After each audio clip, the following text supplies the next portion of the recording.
Now, Matt, you're the captain of this podcast, so if you call the cold open, that means you got to do it, all right? Cubs take 3 or 4 in St. Louis. Let's have a little fun.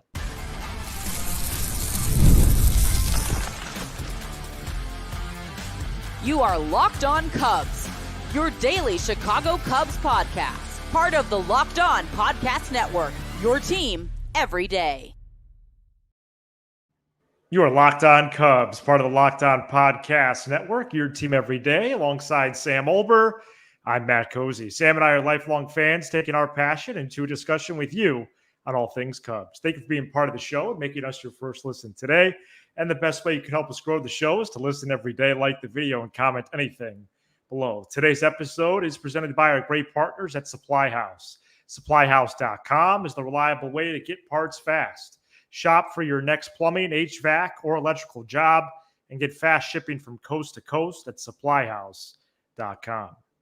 Cubs win 6-2 on Sunday night to take the series from the Cardinals. Justin Steele went 6 2/3 strong innings, and a trio of 2-run frames paced the Cubs to victory. This was following a 5-4 win Thursday that we previously covered, a 6-3 win Friday, and a 5-4 loss Saturday. And so much annoyance and frustration with Saturday's game, and we're going to cover that. But the Cubs did achieve their goal, Sam, of winning 3 out of 4 to take the series, and there's so much to talk about. Yeah, fun weekend for the most part. We're going to cover what I think the biggest story of the weekend is in the second segment. I enjoyed this weekend. It felt like Thursday night with that type of comeback, they were set up to have a good weekend. Friday's game was pretty standard. Just got out ahead early, and then they were able to I guess what's the phrase, survive late, because it did get just a lot of walks. Yeah, it did get a little interesting there with Merriweather and such. They beat up on Eric Fetty. The White Sox, by the way, have lost 20 in a row. Saturday's game obviously felt very similar to Friday's until the ball dropped between Horner and PCA. We'll talk about maybe that a little bit later on. That was really rough. And then they bounced back on Sunday. I thought it was a really good performance. It didn't look good early. 2-run homer from Wynn, and then the Cubs got a little bit of a break, which was deserved. They, in that fourth inning there, got some BABIP luck, tied the game, and then Michaelis seemed to kind of lose himself there after that ticky-tack, but right balk call, considering the rules, and some big hits there from Maya and Talkman and Bush, and the Cubs were able to pull away. I didn't think Steele was particularly sharp, but he was good enough. For the most part, I don't think he's been himself the second half, but hopefully today was a step in the right direction. Yeah, the Cubs won 3 out of 4. There's some, and I think in the intro I said in St. Louis, obviously they played at Wrigley. There's something about these series with these two teams. They're always pretty fun. They're always very eventful, and I've said all year I don't think the Cardinals are very good, and I stand by that. There's not a very good baseball team. You're right. When Goldschmidt and Arenado, their team's built around those two guys. And when those two guys aren't hitting, they're just a very mediocre group of players, and their pitching staff is just, God, if I had to watch those guys every day, it's just, they're not very good. So the Cubs, my big takeaway from the weekend, Matt, is this. Yes. We've talked a lot about, and rightfully so, about all the things that the Cubs need to improve on, right? They need a big bat in the offseason. They need a closer, et cetera, et cetera. There's holes in this team. They're bad in the clutch, yada, yada, yada. And all of it's very true. Yeah. With that being said, this group of players was the worst offense in baseball for more than a third of the season, because we're not in September yet, right? Those 2 months of the year. They've blown 21 saves. That combination, being the worst offense in baseball for basically 2 of the 4.5 months of the season, plus blowing 21 saves, and you're still just 55 and 59, means that the true talent of this team is much better than the way that they've played. And we know that.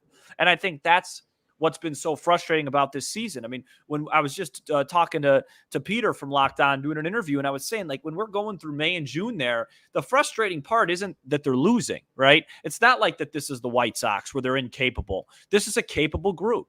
And they showed again this weekend how capable they could be when it's not like they tore the cover off the ball this weekend.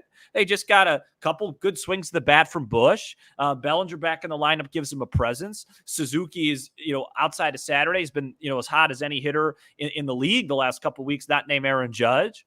And, PCA's come along. So it's not like anything crazy is happening. It's just, the true talent of this team, at the very minimum, the record should be flipped. And so, take that for what it's worth. So I want to get to a hitter's report, bullpen report, starters report from the weekend. And so we'll start with the defensive report. And I would like to put Saturday to bed because it put more of a dent into me than I thought it would have. Mm-hmm. And I'll explain a little bit why in a couple minutes. But you have two plays in the 8th inning of Saturday's game that both should not have taken place, quite frankly. And you have the ground ball. First of all, you enter the inning up 4-1. You get down with 4 outs to go. It's still 4-1. So you're up right. 4 outs to go, and they lost. And we've seen that actually before. You could make a case we've seen it 20 plus times before. I saw it in 2003 too. And Paredes has no business throwing across the diamond there. And then there's a ball in the triangle area, a pop-up, the triangle area of second, short, and center that nobody takes charge of, nobody has any conviction about, and eventually it finds grass, it ties the game, and they go on to lose the game. What did you think about that play? Mm-hmm. Because, it is nice to be sitting here and knowing that they evidently did recover from it. But I think with so much of this in our blood, Sam, that I'm going to add on a little bit in a minute or two, I think based on what you're saying about, hey, we know this team is – basically what you're saying is we know they're better than they are. And so we cling on to some hope. Maybe we don't traffic in the standings too much yet, but we know there's something there. And after Thursday, Friday, Saturday's just rolling along, and it's another clunker. What did you think about that play and really the aftermath of it too? Yeah. So there's a simple and complex way. The simple way to evaluate the play is PCA is a center fielder. He's in charge of the outfield. So when he calls the ball, Nico needs to bail. If he calls the ball, he's got to catch it. That's the simple way. That's the baseball 101. I'm sure that's the way you've taught it. The complex way of going after it was what Cliff Floyd attempted to do on Marquee. And there was a little bit of Nico Hoerner probably could have been a little bit more definitive, right? He could have came out and had a little bit more conviction. Wave those arms, wave them, scream that you got it. So then PCA doesn't feel the urge to call you off. But ultimately, there's an order of operations in baseball. PCA said after the game, I thought professionally, I called for a ball. I called for a ball that I didn't have. It was my mistake. And that's that. So I think that's pretty much it. Okay. As far as what the game meant, because of the hole they dug themselves into, it hurt, right? It hurt. It did. And I think that's why it stung more, because I just think each game, you're at the point now in the season where if you really want to do, and I'm not really interested in like, hey, could they still make a run or not? Let's go step by step. Let's get back to 500 first. That's exactly right. But it's a good plan. You're just at this point of the season where when you're up 3 with 4 outs to go, with the margin of error you have, you just can't lose those games. So it really hurt. I think PCA will learn from it. I don't think it'll happen again. No. It just happened at a really bad time and an unfortunate time in the season. Yeah, we want them to do well. I think that's why Saturday does hurt. And the other thing that hurts is what they've caused the season to be. Like, that game Saturday is not supposed to feel like 10 games. Yep. Like, why are games like that? Why do they feel like Bears games? Right. It's supposed to be every 10 baseball games to equal one football game, not one of one. Yep. And I just feel like, oddly enough, last week, I felt like I was able to exhale a little bit. Me too. Like, okay, we're putting out good shows. We're covering a lot of news. There is a lot of news. Tons. Let's flip a little bit, maybe even in next year. We can see good things happening. We know there's a lot that didn't go well. Let's be fair about that. But the results were becoming a little more secondary. But then they hook you in Thursday, Friday. And this response, though, does have me feeling better going into the Twins series, which we're going to preview later on. Yep. Michael Busch had some great ABs again this weekend, Sam. Mike Tauchman did his thing again on Sunday. Who else stuck out to you offensively? Yeah, I think Suzuki swung it really well for a good long period of time.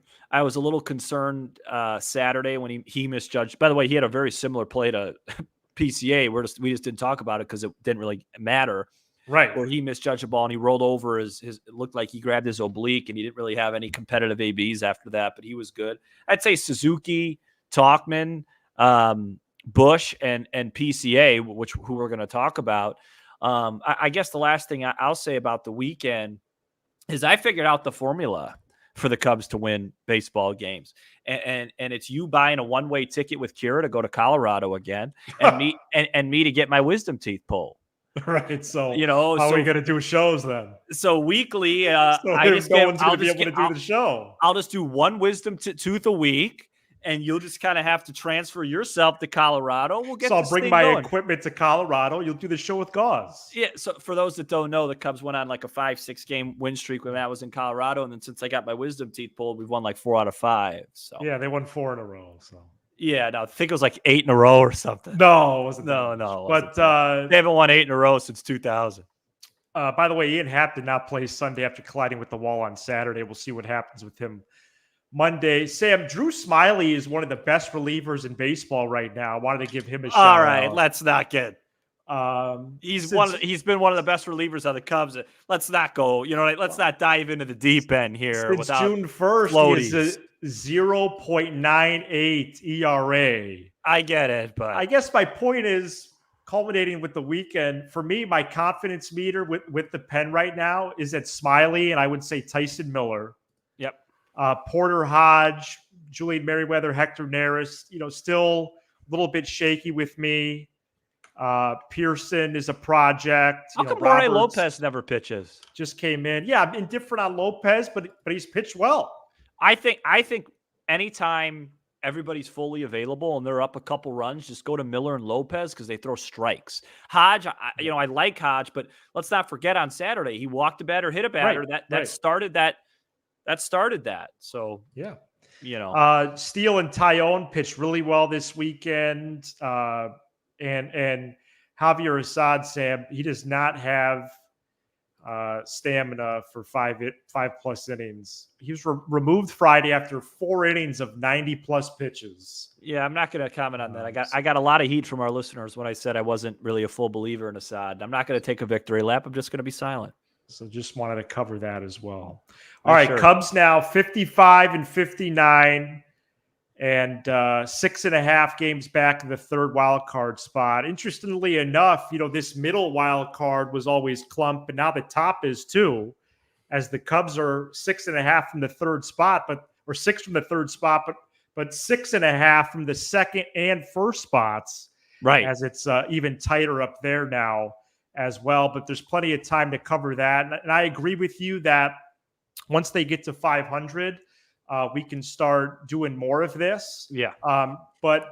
Listen, on Thursday before the Cardinals series started, I mapped out each series in my notebook the rest of the way for a path to a certain number of wins. And the goal for this weekend was 3-1 to get to that number, which I'm not going to reveal right now.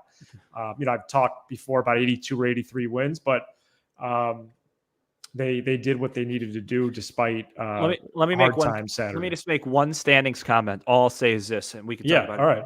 Just keep an eye on what's going on in Milwaukee right now. They didn't add any players at the trade deadline. They're missing Christian Yelich. William Contreras predictably has come down to earth, and they look like a baseball team that's struggling, and they got some tough series coming up. Go ahead. Let's dive a little deeper on Pete Crow-Armstrong coming up next. Today's episode is brought to you by Stitch Fix. You know that instant confidence boost you get from an outfit that makes you look really good? Mm-hmm. That's what I get with Stitch Fix. Easily upgrade your wardrobe this year with a professional stylist that helps you find new on-trend favorites that will work for you. I just give my stylist my size, style, and budget preferences. I order boxes when I want and how I want with no subscription required. And they send me back 5 just for me pieces, plus outfit recs and pro styling advice. I keep what works. I send back the rest. Stitch Fix makes it all so easy, especially if you don't like shopping, especially if you want to save time. You can get outfits that make you look good and feel really good too. Shipping, returns, and exchanges are always free. That's a huge bonus. And you can get started today at stitchfix.com/MLB and get $20 off your first fix. That's stitchfix.com/MLB for $20 off. Stitchfix.com/MLB. You must redeem at Stitch Fix within 7 days of sign up. Cubs play the Twins at 7:05 p.m. Central Monday, and you can hear every pitch of the Cubs hometown broadcast like I did on Sunday night on SiriusXM by searching Cubs on the SXM app. Crow-Armstrong is heating up. Last 9 games, 10 for 30 with 2 triples and 2 doubles. And he is still perfect in the stolen base department this year. 21 for 21. We know how skilled he is defensively, Sam. Not only a plus fielder, but also a plus thrower, which I don't think I realized, even though he is basically an 80 grade or approaches an 80 grade on defense. And then also, and I know you connect with this, maybe even more than I do, at least for him as a particular player, great energy, great spirit, and an edgy competitiveness. Yeah. I don't want to miss a PCA at bat right now.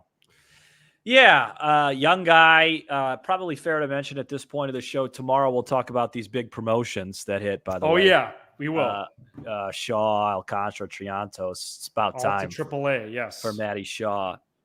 Remember that name.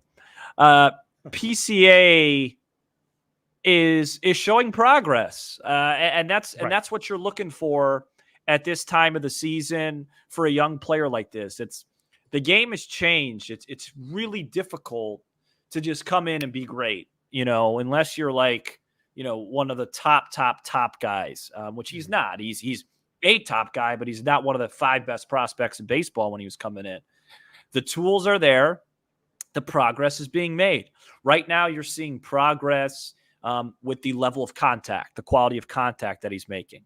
Yep. I think you're starting to see progress with the way he's handling being a pro, because Saturday was a pretty traumatic thing. I mean, like, that sounds like an exaggeration. It's not. When you're at Wrigley Field in front of 40,000 people against the St. Louis Cardinals, and you are essentially the reason that you lost the game because you made a big mistake, that could be a real problem for a 22-year-old. It'd be a real problem for me at 30.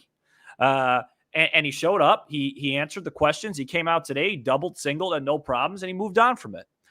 So I think that's a sign. And I think PCA is a good example of why it's really hard to develop young players and win at the same time unless you have like superstar players, because there's going to be ups and downs, and it's not linear. Theo Epstein used to always say that. It doesn't go, okay, he's good this, now he's going to be this. There's going to be another struggle. There could be a play tomorrow where he throws to the wrong base.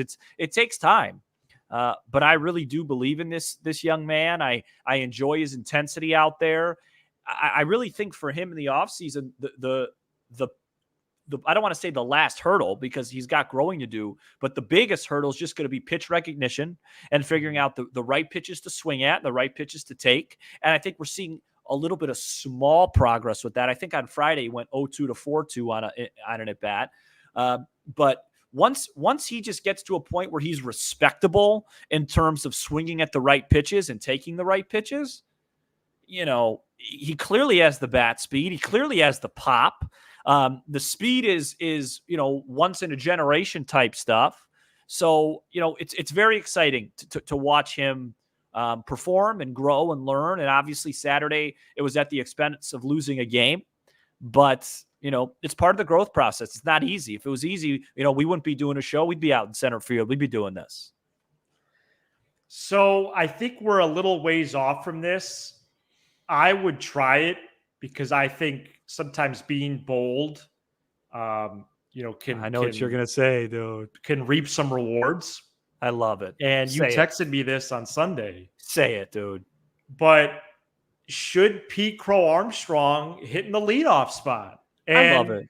Craig Counsell likes Suzuki, Bellinger, Paredes 3, 4, 5, it looks like. I like Bush in the 2-hole. Yeah. So at the bottom of your screen right now is PCA, Bush, Suzuki, Bellinger, Paredes, Happ, Horner, Swanson, and Amaya. Mm-hmm. Is it realistic to think that he could be a leadoff hitter, even though accepting walks is still a little bit of a reach for him? I think right now, on paper, it doesn't make sense, but I would do it anyway because he's hitting well, and I just think it's fun, and I think this team needs a little bit of it because the Cubs don't have a leadoff hitter. No. Ian Happ has been slotted in there, but the thing about it is, even if he doesn't take a bunch of walks, if he gets on, let's say he gets 5 ABs a game, if he gets on 1.5 times a game, that's 1.5 doubles because he's just going to steal. Right. You know what I mean? So I would love to flirt with it, especially if Happ's going to be out any extended period of time. The future, yeah, absolutely. Why put any limits on his his ceiling? I mean, for him to be a successful leadoff hitter, he needs to have like an OBP of like 325, 330 because of the stolen bases. That's not an insane thing for him to get to. His OBP, since in the second half, is probably much higher than that. So I also sketched out a lineup with Seiya second. Is that what you would do? Or who would you have second instead of Bush? Yeah, I like Bush a or little. Maybe Happ. Maybe Happ would just get knocked out. I would do like a PCA, Suzuki, Bellinger. I'd bump those guys up all one. Then maybe go Paredes, Happ. I like Bush a little farther down. I like him, even though he's hit really well. I like him in like the 5-6 hole. Okay. But yeah, that would work too. I mean, Bush is hitting well right now, so you can put him second too. I just think, Suzuki's the best guy. I'd like to have him too. And I don't want to go left with PCA and Bush because then they bring in a lefty. You're going to have to go pinch hit. Right. Even though you don't have to pinch hit for Bush. You don't have to. Yeah. Counsell does every time he brings in Wisdom. Right. I've had 17 bowls of soup since Tuesday. Yeah. You're doing better though, right? I think so. Do I sound a little better? Yes. Okay, because some people commented they thought like something was it's just my tooth, man. Right. But I think I'm doing better. Yeah. Go Cubs. Coming up next, go Cubs. We preview the Cubs and the Twinkies. Stay tuned. Today's episode is brought to you by Supply House. Get supplies from the site that's made for the skilled trade, supplyhouse.com.